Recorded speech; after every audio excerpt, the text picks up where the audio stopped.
날마다 행복한 묵상, 주일 말씀 생각 나누기 시간입니다. 우리는 주일에 요한복음 15장 9절에서 15절을 가지고 나의 사랑 안에 거하라 하는 말씀을 함께 나눴습니다. 사랑은 하나님의 본질이십니다. 그리고 하나님 나라의 통치 근간이기도 합니다. 그리고 성경에 가장 중요한 주제다라고 할 수가 있습니다. 그 사랑은 무엇이냐? 하나님 아버지가 예수님을 사랑하셔서 모든 것을 내어주신, 그리고 예수님께서 우리에게 모든 것들을 내어주신 그 희생적이고 모든 것을 내어주는 이타적인 사랑, 자기 자신을 내어주는 사랑, 그것이 성경이 말하는 사랑이고 우리도 그 사랑을 할 수가 있다. 또 예수님은 우리를 친구라고 하십니다. 모든 사람들을 존중하는 것이죠. 창조주 되시는 그분이 피조물인 우리를 친구로 대하시고 우리를 존귀하게 여기시고 존중하시고 동등하게 여기십니다.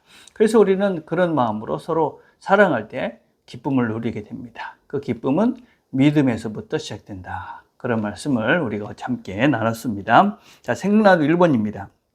우리는 어떻게 하면 이타적인 사랑의 사람으로 새로워질 수 있을까요? 가장 중요한 것은 우리가 하나님의 사랑 안에 거하는 것입니다. 나의 사랑 안에 거하라.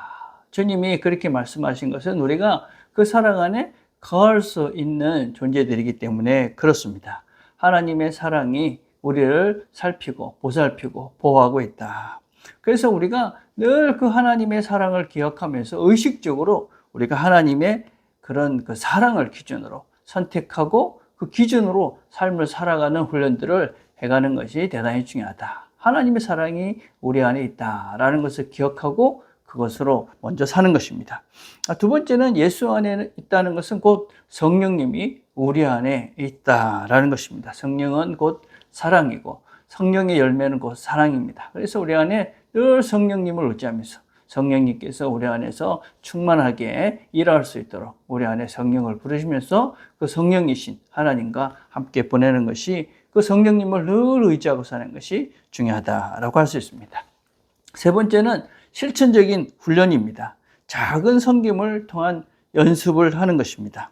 여러분, 작은 행동을 반복적으로 실천함으로써 우리는 그것이 습관이 되어지고 마음이 새로워지고 그리고 성품이 변화되어지고 새로운 사람이 될 수가 있습니다. 그래서 우리가 꾸준하게 작은 거지만 시작하는 겁니다. 다른 사람을 위해서 기도하는 것입니다. 그리고 다른 사람의 필요를 작은 것이지만 내가 그것을 돌보는 것을 하는 것입니다. 그리고 감사와 격려의 그런 작은 것이지만 우리가 그런 작은 격려를 통해서 다른 사람들을 그렇게 살피는, 그리고 실질적인 작은 일들을 시작하는 것이 중요하다. 네 번째는 공동체에서 배우는 것입니다. 곧 교회에서 배우는 것이죠. 여러분, 교회는 참 다양한 사람들이 모입니다. 그래서 우리가 참 많은 차이가 있다고 할 수 있습니다. 그럼에도 불구하고 우리 하나님께서 우리를 친구라고 부르신 것처럼 우리는 모두가 서로 다르고 차이도 있지만 서로를 존중하면서 그 속에서 서로가 함께 배워가는 것입니다. 그렇게 할 때 우리는 하나님께서 원하시는 사랑의 사람으로 되어줄 수가 있다. 차이가 있지만 동등하게 여기고 그리고 그 사람들을 존중할 때 우리 안에 하나님 원하시는 사랑의 사람으로 새로워져 갈 수 있다. 자, 2번입니다. 믿음으로 기뻐하는 삶을 살기 위해 우리는 어떻게 해야 할까요? 믿음으로 기뻐하는 삶. 우리는 기뻐하는 삶이라는 그 근거가 우리의 핵심 신념, 핵심 믿음이 우리는 다른 사람과 다르다 하는 것을 먼저 기억해야 됩니다. 핵심 신념을 우리가 새롭게 정립하는 것이 무엇보다도 중요합니다. 무슨 일이 있어도 하나님의 사랑이 나를 보살피고 있고 그 하나님의 사랑이 나를 위해서 일하시고 계신다 하는 핵심 신념을, 믿음을 우리가 가지는 것이 제일 중요합니다. 그것이 있어야지만이 우리는 어떤 상황 속에서 흔들리지 않는 그런 기쁨을 누리며 살 수가 있습니다. 그래서 늘 기억하고 다짐하고, 그래서 우리 속에서 엉뚱한 생각들이 들 때마다 아니다, 하나님의 사랑이 나를 붙잡고 있고 하나님의 사랑이 일하신다. 그래서 갑작스러운 고난이나 어려움이 와도 하나님이 나를 위해서 지금 일하시고 계신다 하는 믿음을 붙잡고 우리 속에서 일하시고 계시고 또 삶 속에서 역사하시는 그 하나님을 믿는 그 핵심 믿음을 바꿔가는 것이 제일 우선되어야 된다. 두 번째는 감사와 기도와 기쁨을 통합하는 것입니다. 바울은 항상 기뻐하고 쉬지 말고 기도하고 범사에 감사하라. 이것이 하나님의 뜻이다. 그렇게 말씀하십니다. 이 세 가지는 사실은 상호적인 것이죠. 그렇죠? 우리가 기뻐하기 때문에 감사하는 것이고, 감사하니까 또 기도할 수밖에 없고, 또 기도하니까 또 하나님이 주시는 기쁨이 있고, 또 감사하고. 그래서 이 세 가지는 분리될 수가 없는 것이죠. 그래서 기도하고, 감사하고, 기뻐하고. 그래서 이런 기도가 깊어지면서 더 큰 감사가 나오고, 더 큰 기쁨을 누리고. 그래서 이 세 가지를 늘 함께 하면서 우리가 하나님 원하시는 기쁨을 누려가는 것이다 라고 할 수 있습니다. 세 번째는 삶의 고난이 왔을 때 기억하는 겁니다. 하나님의 손길이다. 바바로 홈스가 이런 말을 했습니다. 모든 것이 하나님의 사랑의 손길로 걸러졌다.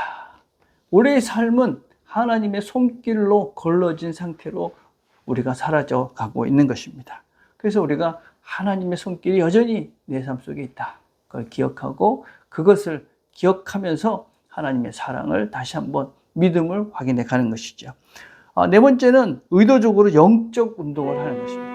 여러분, 우리 몸이 건강해지기 위해서 유체적으로 운동을 하잖아요. 마찬가지로 우리도 영적인 운동, 영적인 훈련을 하셔야만 합니다. 그래서 고백하는 겁니다. 나의 죄를 고백하고, 그리고 하나님을 사랑합니다. 의지합니다. 라는 그런 고백을 하는 것이죠. 신뢰하는 것입니다. 신뢰. 하나님을 믿습니다. 하나님 믿기 때문에 내가 이 어려움 속에서도 이길 것을, 하나님 선한 길을 열어주실 것을 믿습니다. 그래서 그런 하나님을 신뢰한다는 고백들을, 또 하나님을 신뢰하고 믿고 나가는, 그리고 기쁨을 기꺼이 선택하는 그 삶을 살아내는 것입니다. 어렵고 힘들지만 하나님이 나를 지켜주시니까 내가 이길 수 있다. 그래서 우리가 이 영적인 훈련, 영적인 운동을 계속하는 것이죠. 의도적으로 기쁨을 선택하고, 또 하나님께서 나에게 주실 그 삶을 기대하면서 하나님을 신뢰하고 죄를 고백하고 사랑을 고백하는 것이죠. 로라 스토리가 그런 말을 했죠. Sorrow no more. 이제 평범한 것은 안녕. 그렇지만 그런 평범한, 다른 사람들이 보기에 평범한 그런 사람들은 이제 그런 삶은 나에게 더 없겠지만 하나님이 함께하는 기쁨이 나의 삶에는 충만할 것이다. 믿음으로 사는 삶은 더 충만할 것이다. 그렇게 고백했던 이 여인의 믿음을 우리가 기억하고, 우리도 그 노멀한 그 삶이 아니더라도 여전히 우리와 함께 하시며 우리의 삶을 이끌어 가시는 그 하나님을 기억하면서 우리가 기쁨으로 이 삶들을 살아가는 우리가 되었으면 좋겠습니다. 다른 사람들이 할 수 있으니 나도 할 수 있다. 하나님이 나를 위해서 사랑으로 예수님을 보내셨고 우리는 그 사랑을 아는 자가 됩니다. 이 한 주도 그 하나님의 그 크신 사랑을 기억하면서 그 사랑 안에 거하면서 기쁨을 누려가시는 저와 여러분 되기를 간절히 바라겠습니다. 기도하겠습니다. 하나님 아버지 감사합니다. 하나님 말씀을 다시 되새겨 보았습니다.